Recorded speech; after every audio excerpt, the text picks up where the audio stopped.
I love you.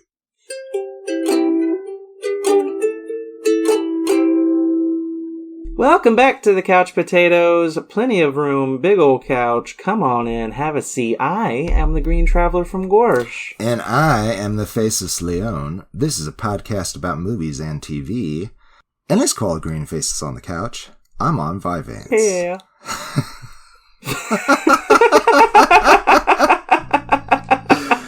I've honestly been having a lot of trouble switching to Vyvanse this week, but today I feel good. Oh, sorry. So that's good.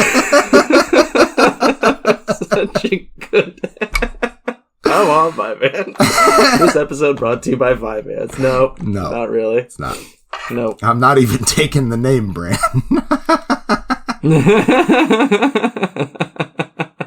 So funny. No, this episode's brought to you by our patrons, actually. That's our right. Lovely, lovely patrons. Yes. Every month we have a patron pick. That's Potato right. pick is what we call it. And we put it out there for this time, and we got back a Bruce Willis spotlight. That's baby. right. Bruce Willis spotlight and some interesting picks. For Bruce Willis. One I had never even heard of, which we'll talk about first. And oh my gosh. Yeah. I've sadly heard of both of these movies. They were both watched in the household, the Green Traveler household. They're on the DVD stand. Yep. Oh my god. No, we're talking The Last Boy Scout versus Disney's The Kid. That's Two right. wildly different performances from a very wildly different man, shall we say. Yeah. He is interesting, that's for sure.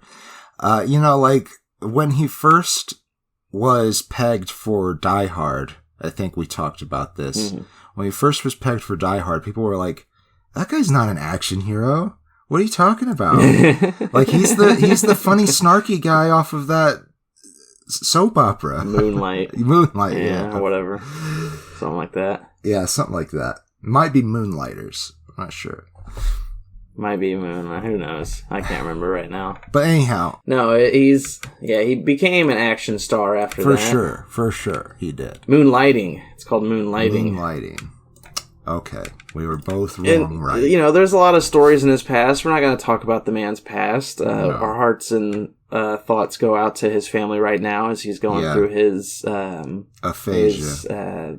He's got aphasia really bad. I think usually it's a symptom of something else, but it seems like that's the only thing he's got going on right now. It's bad enough that he had to retire, so that's kind of sad. Yeah. It's bad enough that he knew he was going to have to retire and made a crap ton of movies beforehand that all suck. Yes. And then in interviews said, we don't want to talk about this movie. Yeah. That's how I feel about both these movies. I don't want to talk about these movies. No, The Last Boy Scout is one of those films that my family really enjoyed watching because they think I don't know, to them it's funny, haha. It's pretty funny, but not. I don't think it's supposed to be. It is, though. It is, because it's Shane Black who wrote it. Shane Black is famous for Lethal Weapon, a lot of buddy cop films, and in my opinion, he also did Iron Man 3, by the way. In my opinion, Shane Black nails the buddy cop with one of his more recent films, The Nice Guys, with Russell Crowe and Ryan Gosling. Okay. That's a fucking perfect buddy cop film, in my opinion. I haven't watched it in a while. I remember watching it in theaters and being like, oh my god, this is great. And being like, this is the same guy that did Lethal Weapon. I mean, Lethal Weapon's good too, don't get me wrong. Lethal Weapon has a lot of really good insight into, like, cop trauma and, what they go through and all that kind of stuff. Like, there's a lot of good in it. But this film, The Last Boy Scout, so it's Bruce Willis plays Joe Hallenbeck, who is a disgraced Secret Service member. That's right. Worked for the president, and he saved the president from an assassination attempt. He was a national hero, and then he beat the shit out of a senator for basically molesting and raping. He was going to rape, at least. Definitely going to rape. Yeah, and he apparently knocked 4 of his teeth out. And that senator it comes into play real hard. That's Senator Calvin Baynard, and he's played by Chelsea Ross.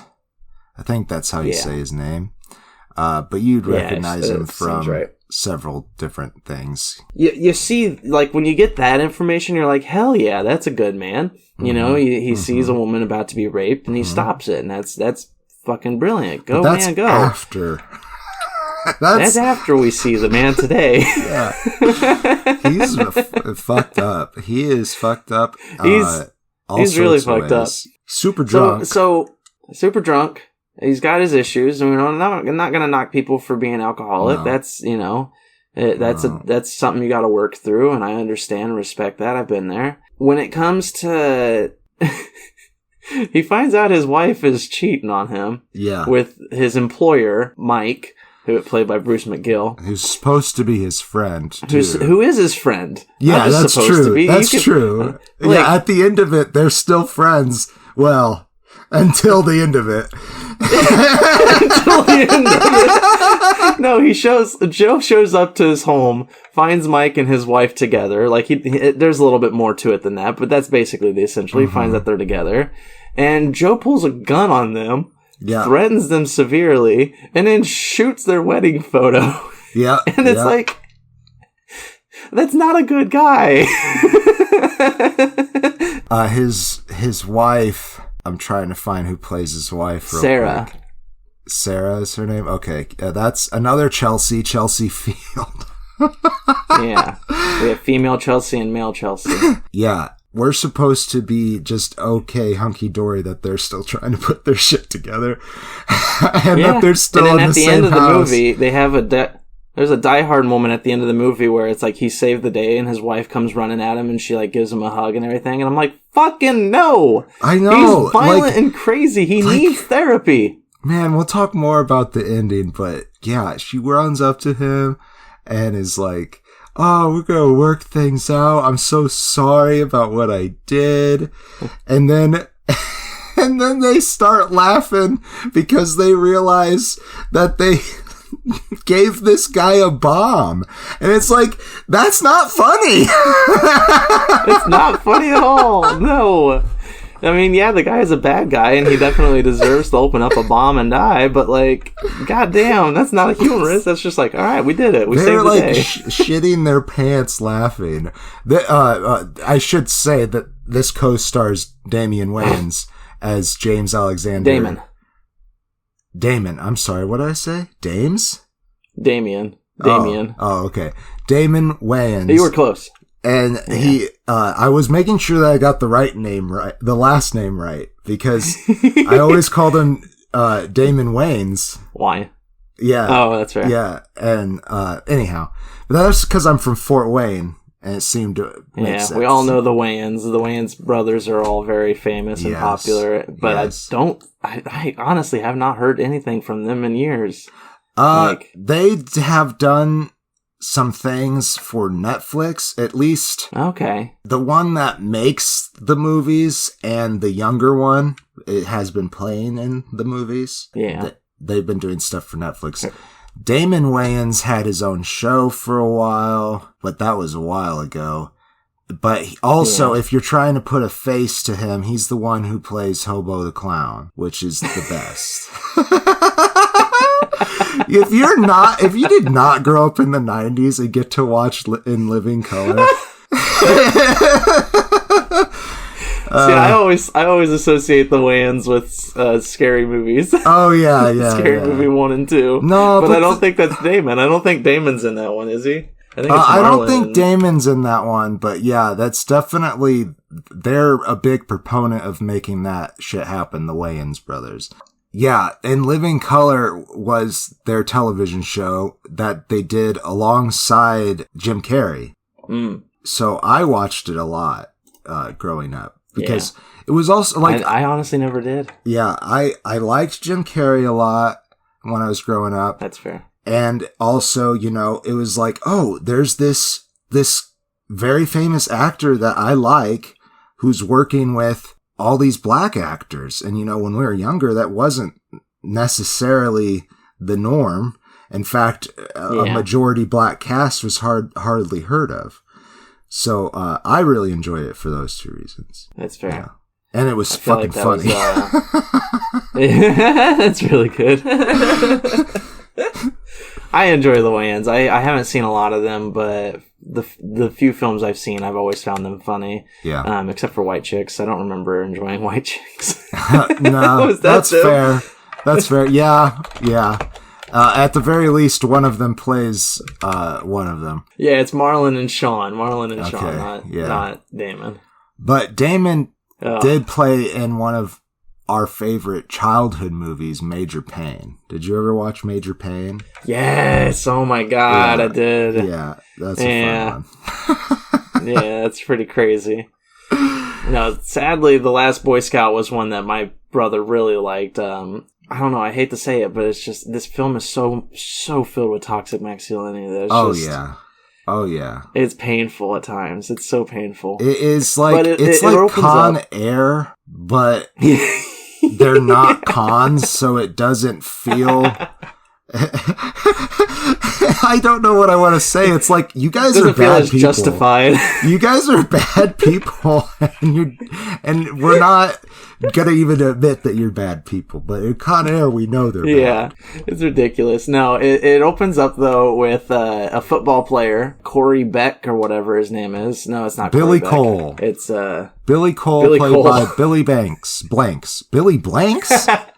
Billy Blanks. Yeah, and Billy gets threatened by an individual over a phone. That individual's Milo, but we won't find that out till later. Milo, played by Taylor Negron, who I thought was familiar, but when I looked up his filmography, I recognized some films, but was like, nah, I don't think these are... yeah, I know him because he's also in a lot of television, and he always, I mean, he played the gay character before we openly admitted there's gay characters in stories. That's pretty much fair. That makes sense. Taylor Negron. But yeah, it's just sad because it opens up with that guy Billy Cole getting threatened, and he goes out to play the football game, and he catches the ball and he's running for the end zone and he shoots everybody in front of him. He just kills himself, and it's like, what's happening? Like when you're first, if you've never seen this before, and they pulled out that does set the tone for the fucking film, though, because some fucking crazy shit happens. So he just like, he's running with the ball, and then all of a sudden you see him reach for his waistband and they slow it down a little bit, and it's like, why does he have a gun? Why does he have a gun? What the hell? And then he shoots fellow players, scores, and kills himself. Yeah. Yep. And that's when the investigation starts. It's when Private Eye Joe Hallenbeck, Bruce Willis, gets called by his friend Mike to be a bodyguard for a stripper named Corey, who is played by Halle Berry. Halle Berry, who deserves far more than the 5 minutes of screen time she gets in this movie. That's very, very true. She doesn't even get a last name. So nope, she's just Corey. There you go. She could have been. Yes, she could be Corey Dix, but I don't think they're married. They weren't married. They were fiancés. Yeah.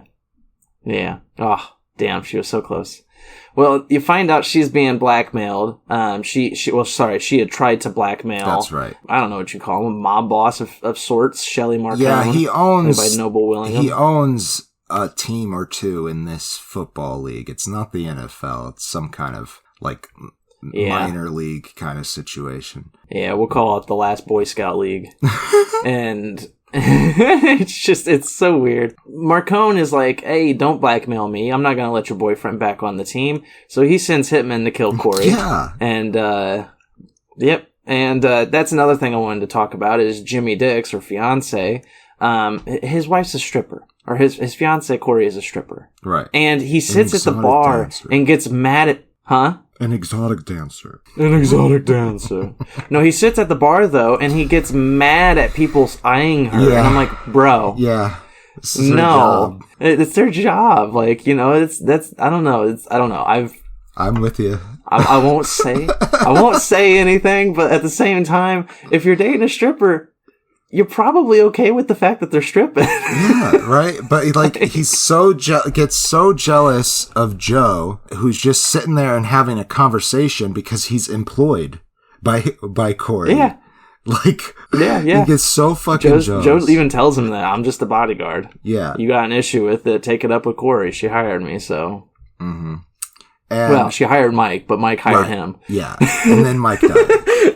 Did we even say Mike that died. the car blew up in the driveway? No, we didn't.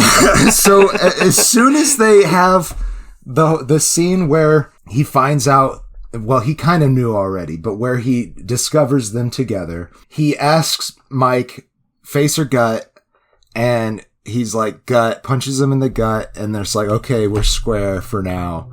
And then Mike gets in the car, and boom. Just like right after. He's dead. Yeah, and it's just like, what? What is up with this movie? That's when, at that point, I was like, this movie is insane. What is going on? Crazy. It's crazy. No, and then so Jimmy gets mad at his wife being eyed in a strip club, and so he goes up there and interrupts her dance. He says, "No, we're leaving."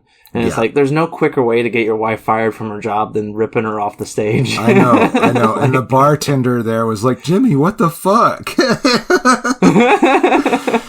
She's got. And then they leave. Another hour. She's got another hour, bro. Then they leave, and they get in separate cars, which, that's fine. You drive to somewhere in two different cars, you're probably going to leave in two different cars, I guess. But she gets hit on their way home.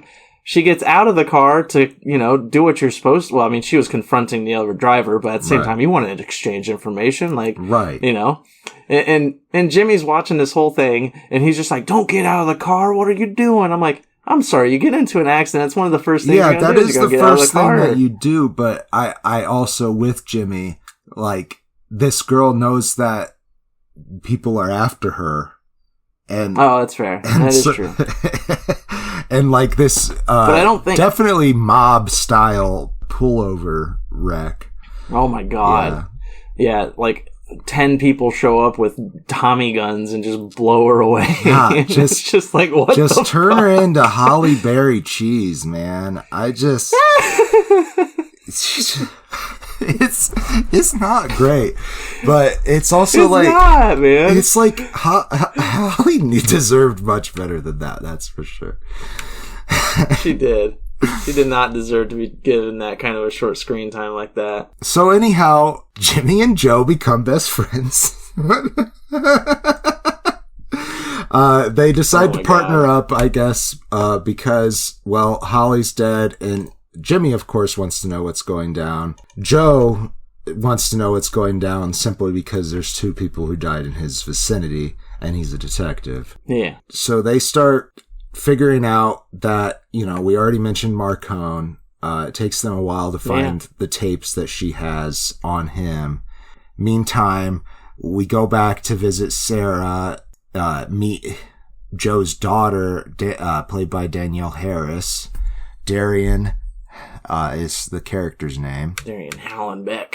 I was just trying to see if there's anything. Oh, she was in Halloween 5. The Revenge of Michael Myers. She was and 4. She's Jamie. She was the young girl in that one. She's Jamie. Yeah. Okay. Yep. I knew I recognized her her from something. Anyhow, she's a preteen in this, and so is very mouthy and gets to say the F word a lot. And and Jimmy keeps on being like, "Why you gotta be so hard on her?" And Yeah. What the heck? This isn't the Disney's the Kid. Yeah. And he's like, "Don't tell me how I raised my kid." And then he tells him how he lost a kid. I can't remember if it was at childbirth. Yeah, like his wife died from some kind of accident, but they're able to deliver the child, but they only lived for a couple days. Yeah. So yeah, it's pretty tragic. So he's like, I just hate it when people yell at their kids because of that. And I'm like, okay, I get it. Sure. That's fair. The whole investigation, they become better friends. Yes. They learn to laugh at people dying. There's some good bonding, sorry. Oops. And there's a lot of chase scenes and action. A lot of explosions. Yeah, and I think, like, normally I do like Shane Black's writing. Like, normally I do. But this just doesn't do it for me. It's so toxic. Yeah, that's for sure. They definitely grow a little bit towards the end, but it's not that much. I think mostly it's like they wrote a standard action movie with gruff guys and one-liners. That was pretty much it. There was one line that I was trying to remember the other day. Now, Jimmy, when you can't just go up and punch a guy. It's the 90s. You gotta say something. You gotta say something cool. And and I can't remember what Damon responds, but it was funny. Yeah.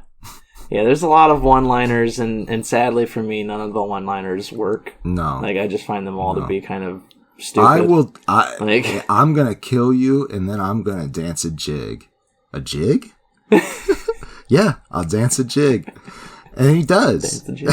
After he kills the guy. That's true. And you get to see it through, because they're back at the football stadium again, because we can't forget that there's football on this. Yes. So it's on the Jumbotron. He pushes the bad guy over. I'm not going to say which bad guy. Pushes the bad guy over, and that bad guy gets splattered to shit from a helicopter that's for some reason under them. Yeah. Under them in the football field. But I digress. Next to a light pole. Yes. And so anyhow, he does a jig because the guy's dead. And yeah. He said he was gonna. So he did. What did you think about this movie? Let's do closing statements.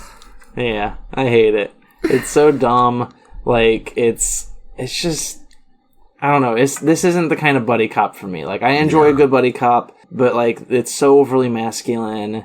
It's got really bad moral standards. I'll say. Yeah. And it's just not that fun. Like, even the action's not that fun. Like, the writing's not that memorable. Like, I'm giving it 2 stars. It's very baseline action film for me. That is 100% fair. I guess I don't recommend it. But like, if you like to watch a movie and laugh at how ridiculous it is, there's definitely some of that here. Like, there's at least 2 car explosions, maybe even 3. Yeah, lots of bombs, lots of C4. And yeah, it's very much an 80s action movie that they put out right before I was born, and it's okay. And it's not really that okay, I guess. I don't know. I don't know if I should give it a full face or not. I guess I'll give it half a face. It's up to you, man. I'll give it half a face. I didn't care for it that much. But it did make me laugh because of how ridiculous it was. That's what I'll say. That's fair. Let's take a soda pop break. Let's do it. Oh, you are doing it. I'm going to get some water. Yeah, I'm hitting the good stuff hard today. Starting early. I love you. Oh, hey there. Welcome to the concession stand. How can I help you? I see you already have a soda pop.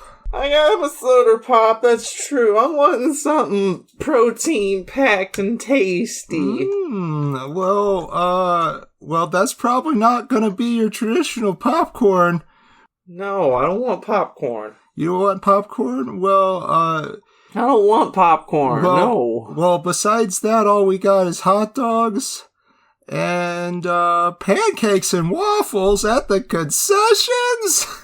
Oh my god, that sounds darn tasty, that's for sure. Yeah, it is. They're from the long table. Tell me more about these pancakes. Well, tell me more. They're from the long table, and they are heirloom grain pancakes and waffles.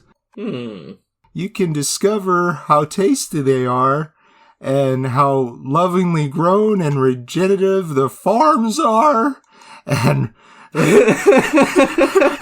oh, good. So it helps the farmers. Yeah. I like that. Well, it's eco-conscious. It's eco-conscious, yeah. And there's very versatile recipes. And yeah. Oh, good. They're real good. They're real tasty. Should I get the waffle iron going for you? Well, I'd love to. I'd love to say yes, but you don't seem to have a waffle iron. Do I have to order it? Well, I guess it's pancakes. Where's the griddle? Martha, where's the griddle? I'll just head on down. Don't trouble yourself. I'll head on down to longtablepancakes.com. Oh, damn it. I'm going to lose business. Well, if you're going to do that, at the very least, put in the code GreenFace19. GreenFace19. Because you could get 20% off that way. Yeah. GreenFace19. GreenFace19 at longtablepancakes.com will get you 20% off your order of pancakes and waffles. That's right. Yep. And they're real good.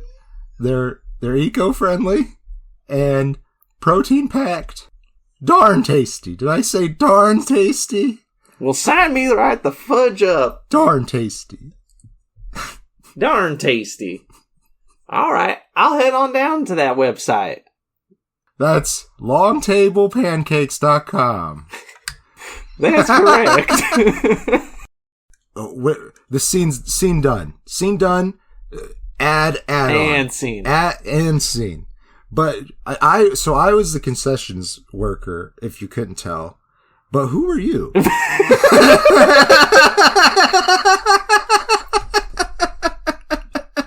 You know that is good when we have to explain the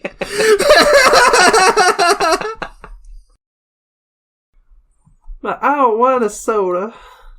Yeah, well, you want something more adult there, Greenie?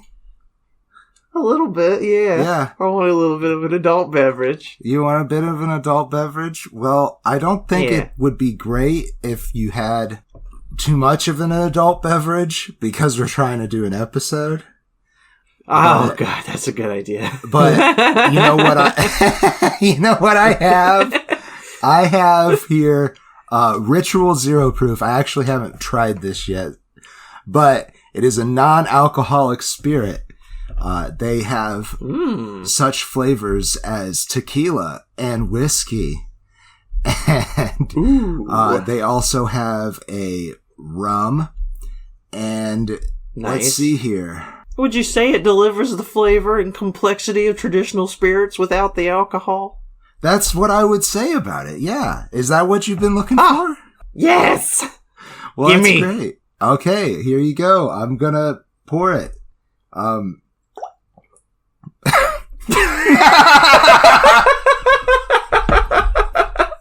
That sounded beautiful. Oh my God. It's not that solid. No. If you don't freeze it, you know. I don't know how this actually acts in the freezer. But if you at home, Couch Potato, are interested in a zero proof beverage, that's really simulates the taste of an alcoholic beverage, I think this could be nice for people who are trying to quit, you know, and for people like me who like the taste. I like the taste. I don't really care for being drunk, though. Same. So, if you're getting a little tipsy, but no, you know. Yeah, a little bit is nice, but it's really hard to maintain that point for me without getting a major headache. Yeah. I mean, if you just want to drink the whole bottle without getting drunk, you know. Just drink the whole. It'd be a little expensive, but you wouldn't get no hangover. So if you want to try Ritual Zero Proof, you can go on down to www.ritualzeroproof.com and you can enter in a discount code and it helps our show. And that discount code, Greenie, is GreenFace19. The number 19. GreenFace19. GreenFace19. The number 19. And you, I like that, dear Couch Potato and listener, can receive 16% off of these wonderful beverages that I think will be nice to have for guests. Because, you know, it used to be the thing to always serve alcohol when people came over. But people don't do that anymore. Let's bring it back. And maybe that's because we want to be responsible drivers. Yeah. So God, that is this. actually a good point. You know, I love going over and hanging out at friends' places at night, and I like having a little bit of liquor with it. Yeah. But it really is kind of annoying when you've had like 2 or 3 beers, and it's like, crap, now I gotta be here for another hour before I can make sure I'm good to go on the road. That's but yeah, so if you want 16% off your order, go down to www.ritualzeroproof.com with the promo code GreenFace19. That's GreenFace, the numbers 19. That's right. And just to clarify a little bit, it is 16% off any product. I'm not sure if that means the whole cart or not. Oh yeah, it's fair. Yeah. Anyhow, we hope you enjoy it. Now that we got our drinks, Greenie, let's get back to the show. Oh, man. Well, let's get back to the kid. Let's get back to the kid. And, you know, in this, they do talk about the very powerful medicine. They do. They do. That's a big part of it, is the very powerful medicine. You know what? You might have fell asleep before that, actually. I did fall asleep for it, yeah. No, I think we're back. Yeah, I think it's very important to say up front that I'm going to take a back seat to this review. Okay. Because I watched this movie as a kid and I wasn't interested. Yeah. When we started watching it, when I started watching it a couple days ago, I made it about 35, 40 minutes in and just fell asleep. Mm-hmm. And I woke up and it was one of those situations where I woke up to watch the ending and was just like, yeah, that was nice. I think I get it. I'm considering that watched. Yeah. I saw the beginning. I saw the ending. I read what the middle is. I'm going to be honest that the middle, like, there really is the best isn't. Part. No. I mean, there is some really fun parts in the middle, but what I was going to say is that you saying that, you really did get the gist of the story. If you got the first 30 minutes and the ending, because I mean, the middle, there's a lot of antics that go on and, you know, character growth and whatever, but it's not like out of the ordinary storytelling or anything. There's some magical realism going on that I appreciate with time travel, which honestly I was thinking, you know what I was thinking? I was thinking that why didn't they pair this with Looper? Because then we could have two Bruce Willis time travel movies and one that's actually decent. And I've actually never seen Looper, so I can't say. But Looper, in my opinion, is pretty darn good. The only issue with Looper is its telling of time travel. I cannot stand.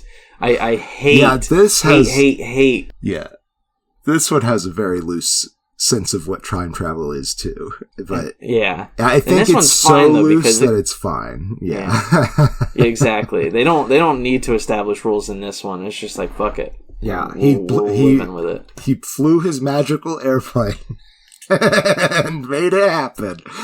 There we go. Really thought it would be fun to talk about 5 Bruce Willises at once, including JGL and Spencer Breslin. But anyhow, we get 2 of them, 3 of them actually in this movie. Yeah, 3, I really, okay, so there's an older Bruce Willis that happens at the very end. That's what I'm alluding to. And he has a mustache, and they gray up his hair, and he wears a baseball cap. And when I was a kid, I thought it was a completely different actor. And I said to myself, why didn't they just get Bruce Willis to play that guy? They did. They did.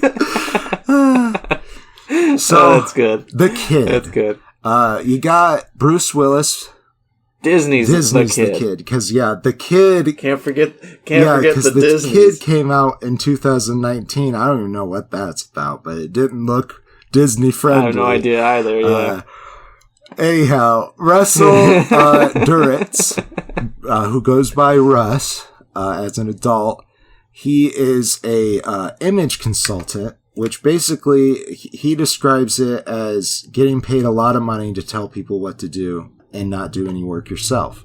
And that's great. You know what? I think if you can get to a position that's the kind of thing that you do, go for it. I mean, you know, whatever your hustle is, it's hard out there.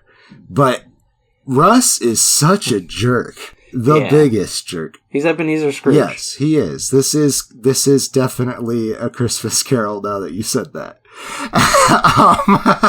I think I might have had that thought too when I was watching it. That's how I described it to somebody when I had to explain what I was watching this week. I was just like, basically a bad Christmas Carol versus a bad buddy cop film. He has an assistant and somebody who works with him as well. This assistant, Janet, is played by Lily Tomlin, and I always think she's really funny. She's got a very dry sense of humor. Their conversations on the phone are probably the funniest parts of the movie. She's a classic comedian. If you don't know who Lily Tomlin is, classic. You can watch Grace and Frankie if you want. The first couple of seasons are fun. She plays a fun hippie old lady in that. And his other, I think, partner is Amy, and neither of these women get last names. She's played by Emily Mortimer.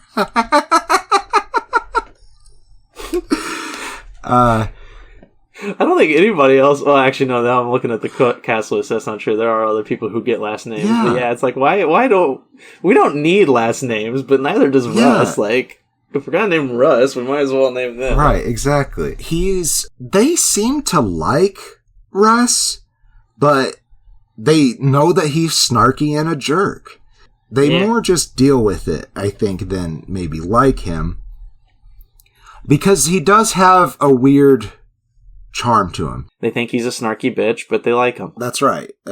And in fact, Amy thinks, man, if he wasn't such a jerk, I'd maybe even be with him. There's this one point where they have another sports team owner. They have... Maybe that was the connection. That's it. Brad, you are deep diver. Man. God, what a genius. I love you, Dad.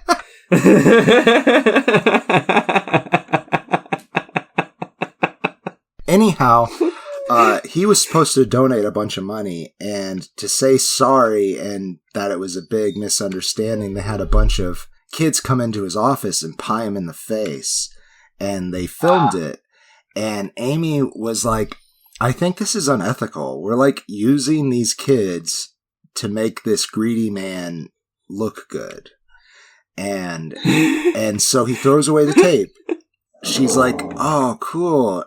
Maybe he is a human being. And then he fucks it up by saying something really stupid.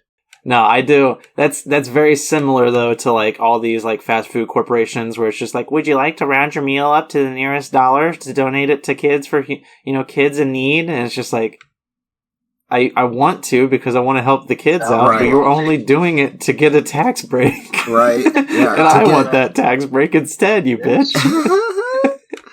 Yeah, it's not like I can say, hey, look, I donated 5 cents to Ronald McDonald House on my receipt for my Big Mac.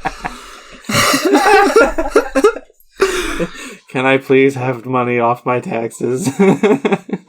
Okay, anyhow.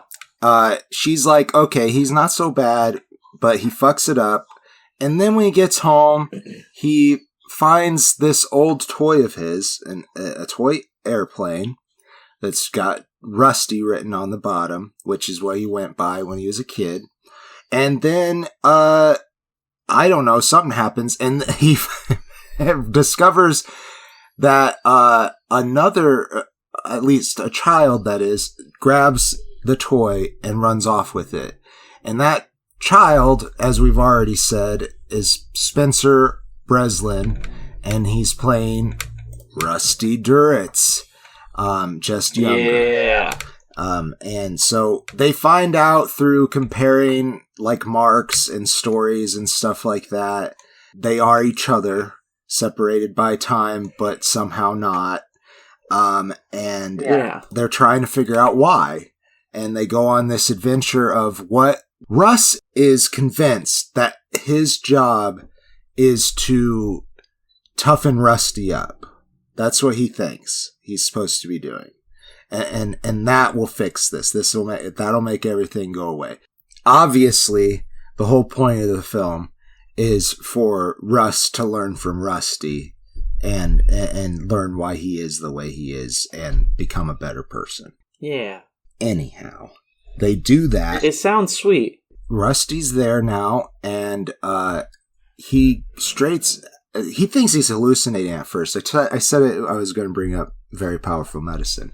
He thinks he's hallucinating at first, so he goes to a psychiatrist and is like, I don't want to talk about shit. I'm very busy.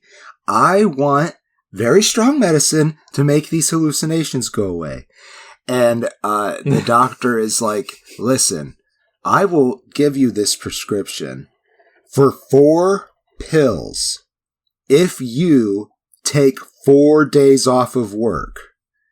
Because nice. I think the only reason why you're having these hallucinations is because you're extremely stressed. He takes it. And he's supposed to come back for an appointment, which I don't think he ever does. He takes the prescription, gets it filled, and he's back home, and the kid's there watching TV and popcorn, and he's like, what the fuck? Lays on the ground and takes the very powerful medicine, and he's like talking to the medicine. This is like probably the funniest bit in the movie. He's like, okay, I'm going to take this very powerful medicine, and then you're going to go away. And he takes it and he closes his eyes, like waiting. And then Rusty's like, what are you doing? So anyhow, they find out there was this fight that Russ was involved in that he forgot about, where he was trying to protect a 3-legged dog from these bullies and got beat up. And so they teach Rusty, that is, how to fight. I believe that's when they bring in Chai McBride, who plays Kenny, who is a boxer that Russ represents. And they teach him how to fight, and then they somehow get back in time into 68. Once again, magical realism. And he wins. Really, most bullies aren't necessarily the best fighters. They just need somebody who knows a little bit more than they do to stand up to them, and then they fuck off. Yeah, they talk a big game. That's right. And they might swing a few punches, but they're swinging those few punches at the kids that aren't going to fight back. Yeah. Stands up to the kids, lets the 3-legged dog go, but then Russ remembers what happens afterwards. And they go home. It was revealed to Rusty that his mom is dying, and he gets yelled at by his dad for making her more stressed, and says, like, you're killing her and stuff like that. But really, he's just scared. This gave Russ a complex through his life, also a twitch, because his dad was yelling in his face and telling him to stop crying. Yeah. It's really sad and, obviously an abusive moment, but I also like how realistic that part of the film is, because later on, you have his father trying to reach out and stuff. Like, he never set out to be a bad father, he never set out to hurt his son in that way, but he was scared. He's a human who's losing the love of his life. Yeah. Exactly. He was very scared, and just something about Russ not being a responsible and settled kid scared him more. It's just overreaction. Especially back then, men were kind of just expected to react that way. And I think we know a lot better now, or at least in the popular media, we try to promote that's not necessary. God forbid a man cry on screen. Yeah. Yeah. And we don't like that. But I do think that Bruce might have cried. I don't remember. He better have. Anyhow, Then they meet old Russ, who set the whole thing up, apparently, and he's married to Amy and has a dog. The end. Yeah. It's cute. I do kind of wish I had stayed awake for it just to give it a better chance. Yeah. And for that respect, I'm not going to rate it. I don't think it's fair to rate a film that I haven't watched in its entirety. I know I've done that before, though, but I'm not going to do that here because I do think the story is very good. Yeah. I think there's a lot of... it is literally just a Christmas Carol. That's true. But I think there's a lot of good takes on that. It's not just what's that movie with Bill Murray? Scrooge. Scrooged. Yeah. It's not just Scrooge, it's a little more than that. I really like Scrooged, but Yeah. I don't know. Yeah, I think there's a lot. I like most Christmas Carol adaptations, actually. It's a good story, man. It's such a good story. And I don't know up that the Christmas Carol. Whoever wrote this had that in mind, but it definitely ended up being that because you even have a future presence that comes in.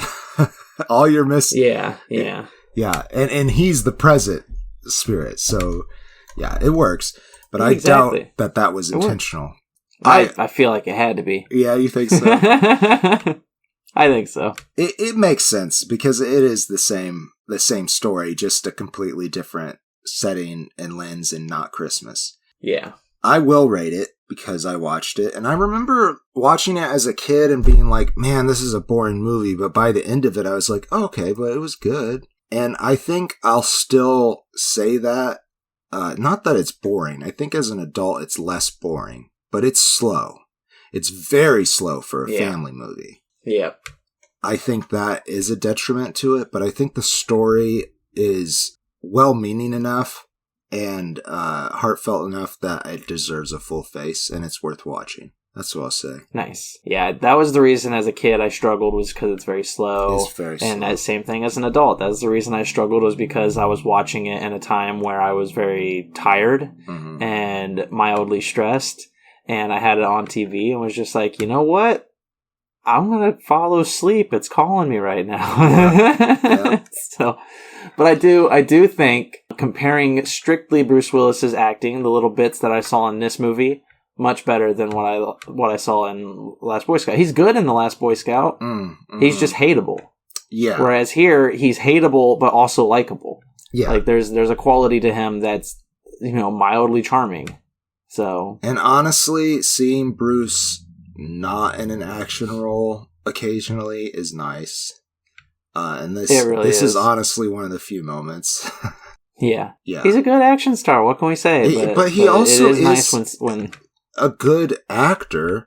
Like, he did really well in Sixth Sense, and I don't know that I'd necessarily call Unbreakable an action movie. Yeah, exactly. It's not really. Yeah. So like he's fantastic in those, and man, if he could have done one more M. Night. Oh, I guess he was in Mr. Glass. I never saw that. Yeah. It's just called Glass, isn't it? It's just Glass. Yeah, I never saw that. You don't have to see that one. Yeah. I was excited about it until I heard reviews. And I was like, I'm going to wait for reviews because Shyamalan is up and down. Yep.